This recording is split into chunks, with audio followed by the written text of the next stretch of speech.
New York City's curbside municipal recycling program is the most extensive formal recycling program in North America. Each year, the city's municipal recycling facility, Sims Municipal Recycling in Sunset Park, Brooklyn, receives and sorts around 200,000 tons of material. This December, the Sims Municipal Recycling Facility of Sunset Park is celebrating its 10th anniversary in operation. While the ease and speed of disposability is convenient for New York City residents, it remains important to pay attention to waste management even after the materials are collected from the curb. Cara Napolitano is in charge of SMR's Recycling Education and Community Outreach Center, where she provides tours of the facility and informs New Yorkers, students, and corporations about recycling right.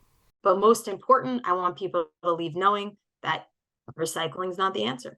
We have to recognize where we're at and then look far forward. I see what I'm doing as I'm planting seeds. This semester, I worked as an intern for Cara as an educational opportunity in connection with the urban geographer and NYU professor Rosalind Frederick's discard studies class. So we use in discard studies, as you know, we use waste and discards in general as a lens into broader questions. If there is waste somewhere, or even the absence of waste because it's been eliminated, then looking more closely at its presence or absence can reveal a lot. Because in general, waste management is all about flow, right? It's all about keeping it moving, out of sight, out of mind, right? SMR coworkers and also brother and sister-in-law duo, Santosh and Bindika Temalsina, began to pay more attention to their recycling habits only after it became their job as quality control specialists. I feel very good that I'm learning. I don't know nothing about the recycling. Then when I start here, slowly I understand everything.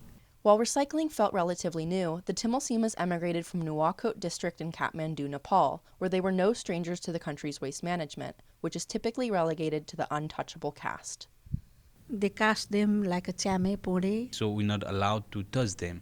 Yeah, dumping site. It goes through my hometown.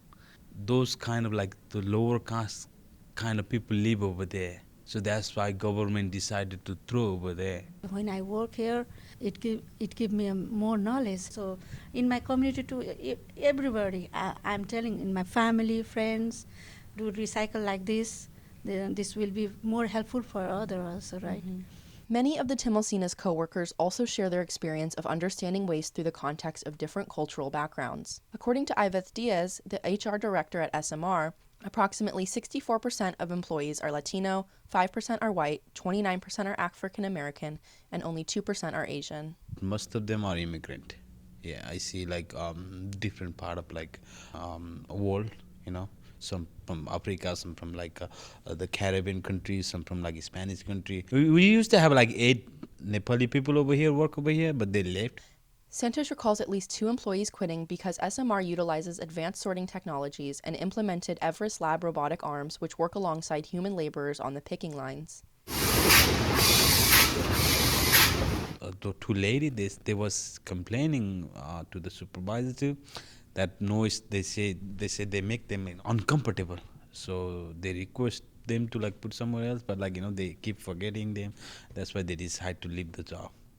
Financial and job security has been important to the Temalsinas' immigration process, as it is for their immigrant co-workers. Santosh is now closer than ever to reuniting with his wife, who is still in Nepal. We are from Nepal, right? This is the third world country, so we don't get that visa very easily, After I get this job, I marry with her. So after my wife came over here, it will be complete, The Temalsinas are hopeful that Nepal's waste management will one day change for the better like here in New York. People are not educated. So now they start getting educated. That's why they fight with the government. That's why the new mayor, they decided to do the recycle thing. They're inspired from here. SMR's 10th anniversary is a time to not only celebrate the site, but to appreciate the power of education and the immigrant labor that makes the facility what it is. So yeah, it's been a good journey. With Coopered Squared, this is Ben M. Ingram.